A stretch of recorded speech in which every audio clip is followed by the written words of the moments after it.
My name is Rita, and that's Nick. We have a son, Nick. He's coming in a second. He's bringing boxes out. And that's our little Vinny. He's 6, and Nick is 13. Nick is a veteran. He's 100% disabled. He was over in Iraq, and he had got severe TBI. He had a mortar round explode in his hand, which he's lucky to live. Look at his hands. He has severe anxiety. He has, like I said, seizures, and he's 100% disabled. So I also work. I work for a nonprofit here in St. Petersburg, Florida. I have health issues as well. I have several autoimmune diseases. I have problems with my bones. Just some issues, a lot of issues. I have lupus, hypothyroidism. I've got high blood pressure now. I'm obese.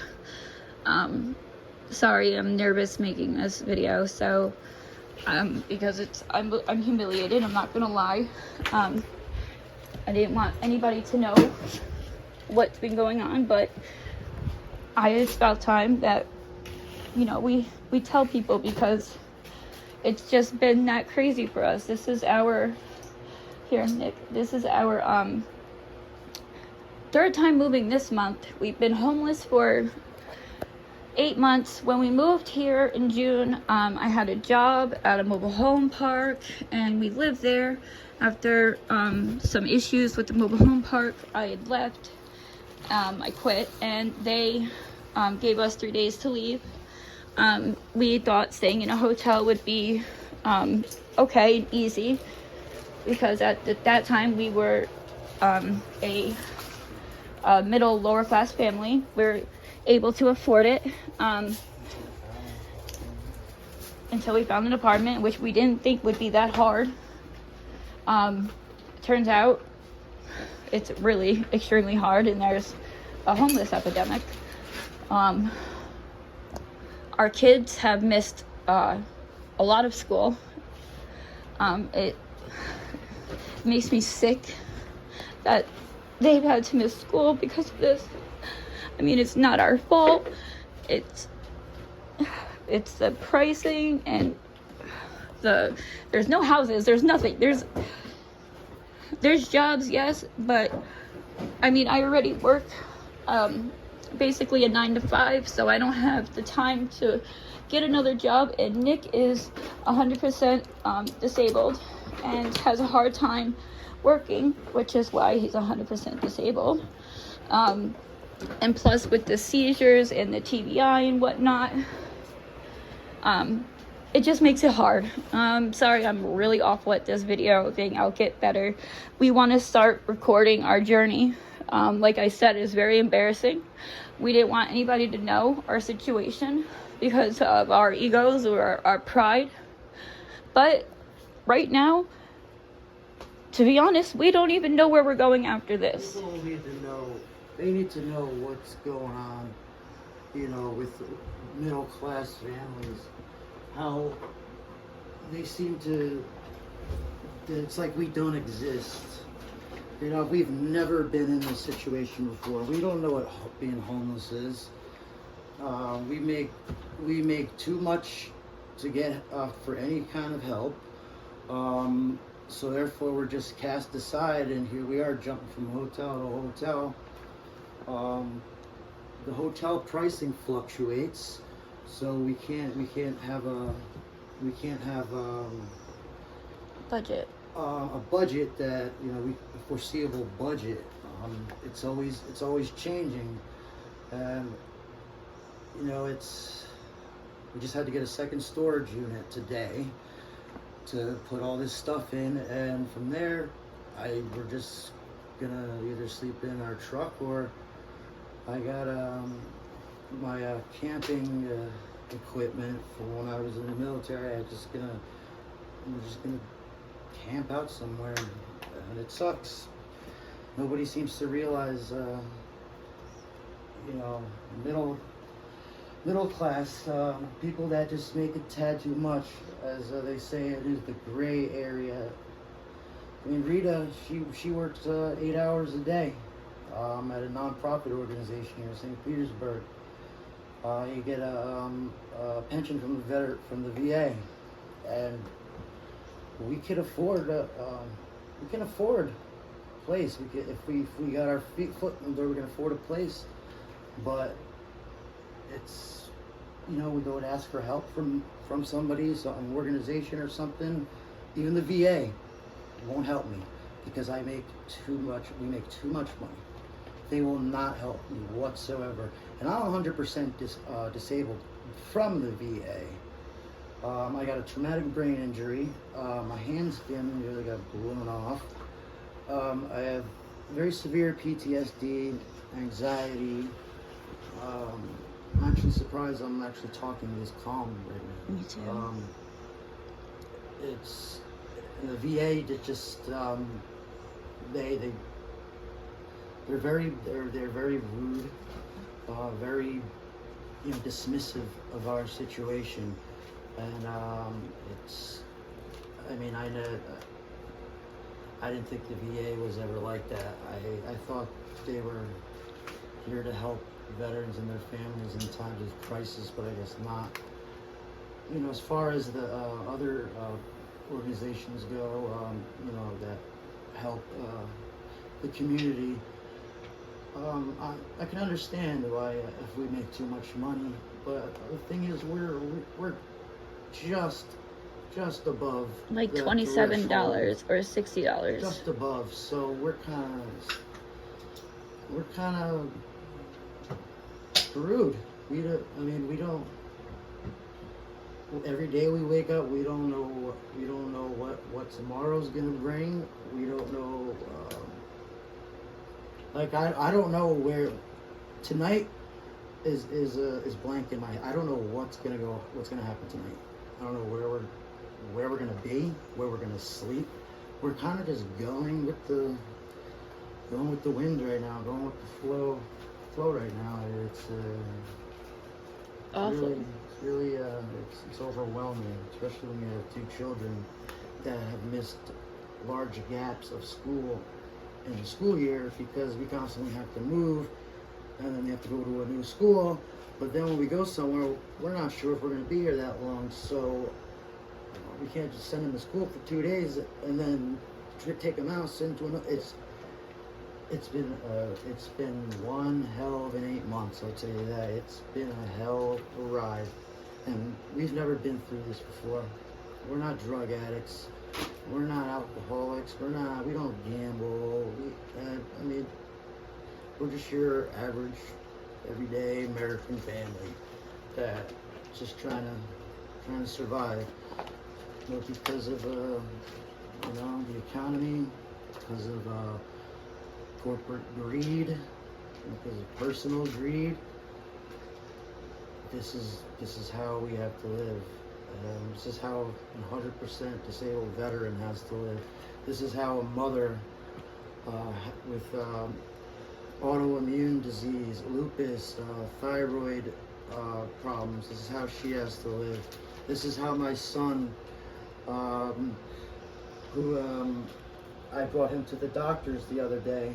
Turns out that he has to see a neurologist, a speech therapist, and an audiologist because there's something wrong with his hearing and his speech is underdeveloped. Now we have that to deal with. And he might have autism. Yeah, there's little, and the thing is, with all our moving around, it's hard. Now we're not going to be in the vicinity of the doctors. Now we got to go to another doctor.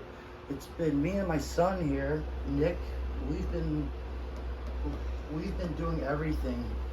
Me and my son. We've been moving everything. We've been, you know, everything that has to get done. It's been me and my son.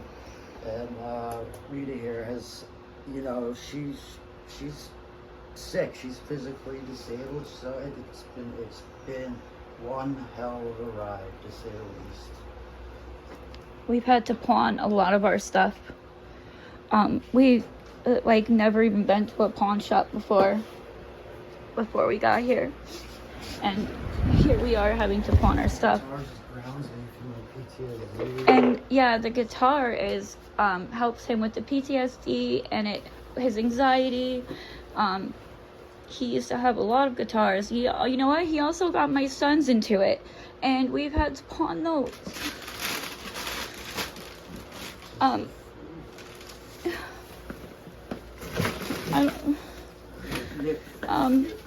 We have right now until 12 o'clock. These are your clothes. Good morning. Say hi. Good morning. Say hello. Oh, no, too early. You're right. Good morning. Camera shy? No. Usually got there. Really don't even know if it's on. We have until 12 o'clock, and it is, what time is it, Nick? You would think after I explained to them in the office about how much stuff we have, it's 10:30 right now, about how much stuff we have, they would be like, oh yeah, no, take your time, you know. I understand people gotta come in here, but nobody's coming in yet. Why are we being treated like this? I help. You know, when people see homeless or people see us lugging this stuff around, of course their initial thought is, oh, they're homeless. And what's the initial thought that comes with being homeless? Drugs. And it's just not, it's not what it is. It's not drugs whatsoever. So yeah, we tend to be looked at and frowned upon. It's embarrassing. It is embarrassing. I'm not gonna sit here and, you know, act like I don't care, because, you know, we've never been in this situation before. So we don't know how to react. We don't know. And we're in a new state, and it's not like we can just go back to New York either. That's not an option. We spent everything we had and even borrowed to get here. That's not an option to go back.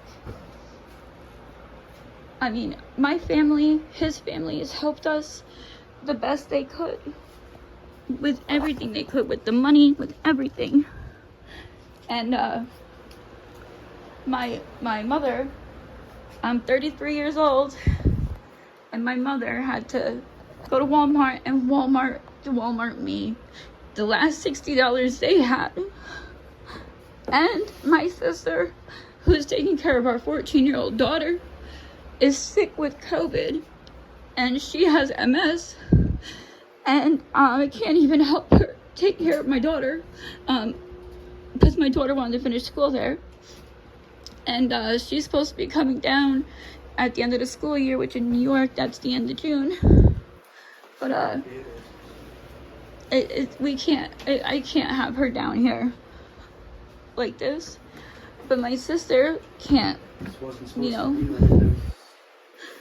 Yeah, it wasn't supposed to be like this. I know nothing goes as planned, and everything happens for a reason, and God doesn't give you more than you can handle, and, you know, we are very into our religion, but I think God gave us a little bit too much this time. And, you know, you know what, actually, we were almost able to get a place to live. We almost had a house. We almost had a place to live. April 18th, we were about to move into a house until the place that is trying to help us with getting a place, until they said that it needed to be gutted because of the electric. Sorry, the way I'm talking, I feel sick, like I'm gagging.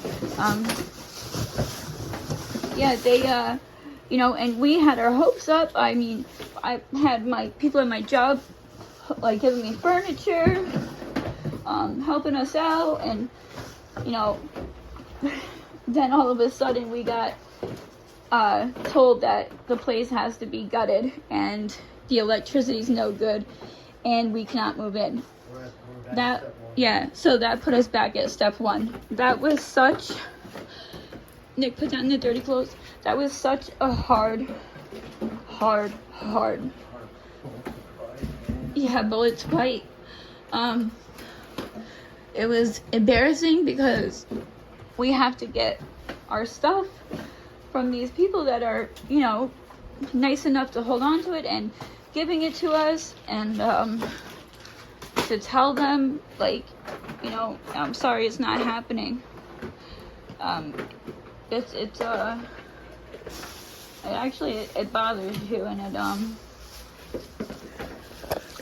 it's just too much. No, like, we don't have anybody here besides coworkers and one family we met along the way who has tried to help us. They are also in a similar situation, except she has a lot more kids than me. Also, yeah, I mean, I don't know what else to say besides, please share this, pass it along. Everybody is just one paycheck away from this situation. Seems like it could happen to anybody. We never thought it would happen to us. Nope. Never thought this would be our life. It never was our life. In New York, we had amazing things and we were doing really well. And then, yeah, nope. Everything backfired.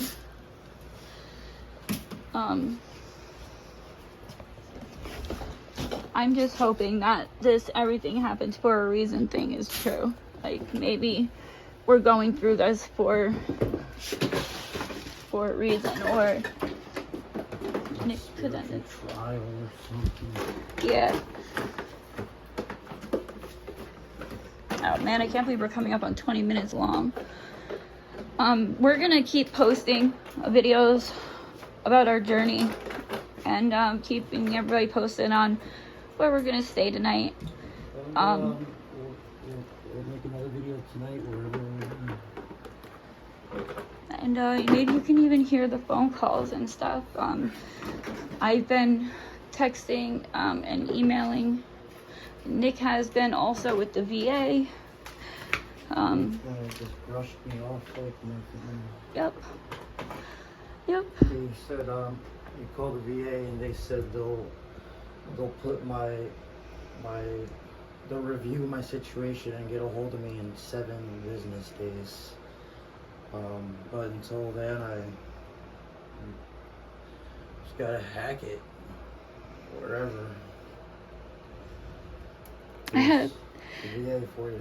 I have to go to work tomorrow, and supposed to be school for my kids tomorrow.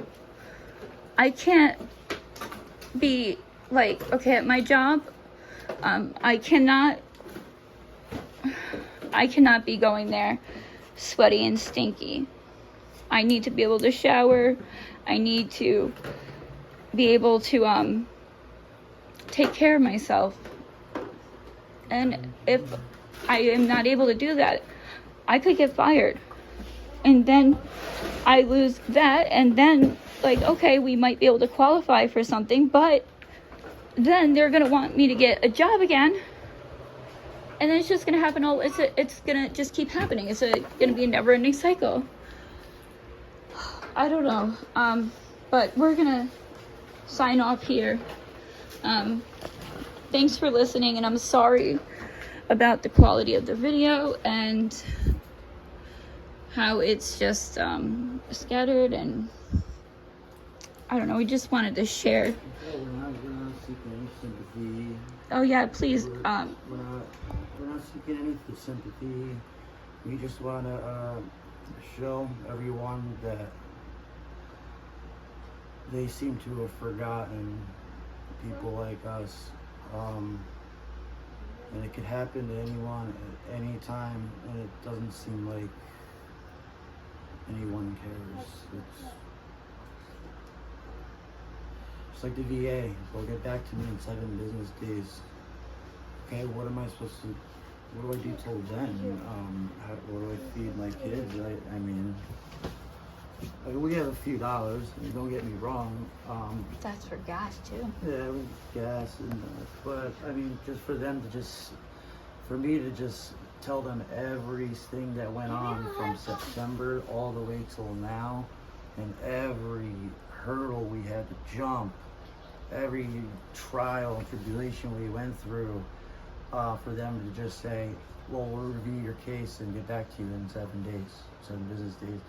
It kind of like, it was kind of like spitting right in my face. Like, yeah, all right, yeah, whatever, we'll get to you when we can. And that's what, like, nobody seems to do. But if I was, poor, and I'm not saying this out of disrespect, but Panhandling. yeah, if I was doing illegal narcotics, street drugs, I could get on food stamps and public assistance and. That's another thing. We don't even qualify for that stuff. No, we don't. We're not eligible for food stamps. We're not even eligible for welfare. But this is the way we live. It makes no sense whatsoever to me. So, like I said, we're not looking for sympathy. We're not looking for nothing. But we just want to document and journalize our little. I wouldn't say little, but our struggle here. So, Again, thanks for listening. Thanks for watching. our pride and everything is, has put us to the point where, we could have done this video 8 months ago, but because of that, our pride and whatnot, we just. Yes, I've been lying to my brother, my sister, telling out of pride that everything's okay. We got a place to stay. I've been lying to them just because I did out of pride. But now it's gotten to the point where people need to know. People need to know what's going on, not only with us, but what's going on to the middle class families and people that work for a living, like Rita here, my fiance. People like me. I'm not trying to be haughty or anything, but 100% service connected. I served my country, got injured in the process. We shouldn't be homeless. We got a working mother here. I'm a 100% disabled veteran with 2 children. A third daughter is still up in New York that we can't even bring down. We miss her. We haven't seen her in over a year. But we can't bring her down, not like this. So it's like a family like ours, we shouldn't be homeless. We work, we take care of our kids, we pay our bills, and this is what we get in return. This is what life throws at us. So, Not trying to be like a family like ours, like we're better than anybody, because we're not. Like I said, everybody's just, you think about it, a paycheck away from being in our situation. If you don't have a place to live, then you are probably not going to be able to find a place to live. If you are getting evicted, it is almost impossible to get another place to live because nobody will rent to you. Yeah. You have to make 3 times the income of the rent. So if it's like, and you can, it's very rare to find anything under $2,000 here. So that means you would have to make $6,000, and they're very strict about that. They will deny you because you don't make 3 times the income. Yep. And there's application fees on top of all that. The application fees run from anywhere from $25 to $375. For each person moving in. Yep, each adult over 18 that would be living there has to pay that. You know how much money we spend? I can't even tell you how much money we've spent on application fees. So just for them to deny us over something stupid. Yep. But then again, we're putting in an application for an apartment that 100 other people also put applications in for. So I mean, what are the chances of us getting the apartment? There's people that are families just like us that are in the same situation. So I mean, it's getting hard. It's rough out here. It really is. We've tried to, like, I barely post on Facebook anymore because of our situation, you know, and I don't want people to see us like this because, like I said, we put our pride aside, though. Yeah. And prideful. We have children and we need help. We need help. There's no way around this. We need help. Yeah, we need help. And maybe with this video and our other videos, people will listen and share.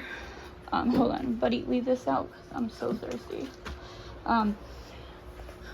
And I'm sure Vinny is too, but yeah, I'm sorry, I lost my train of thought, and like always, that's another thing, like, my brain is just, like, I have, like I said, several autoimmune diseases, and part of it is I have neurological issues, and it has gotten so bad lately, like, I feel like I have mush brain, and, it's embarrassing, especially where I work, you know, and with all the stress, forget about